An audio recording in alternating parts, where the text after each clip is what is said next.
throughout the rest of your life. Whereas with universal credit, there are any number of different requirements in terms of things like, obviously income, but earnings from income, the fraud and error rate on that is virtually zero for employed income because we get the feed from the HMRC.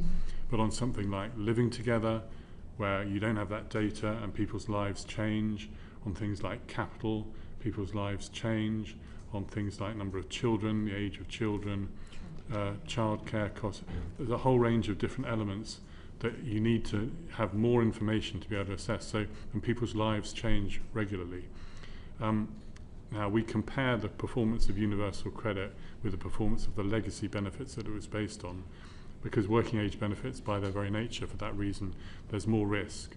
And we're seeing an improvement in that over time. We saw a big increase in fraud and error in universal credit through the pandemic, but that was because we had hundreds of thousands, literally, millions of extra people coming into universal credit in a matter of months.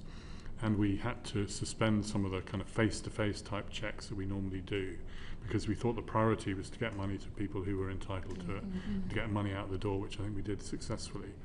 But that's why we saw the peak in which we're coming down from. We're committed to reducing fraud and error in universal credit and other benefits to below the pre-pandemic level.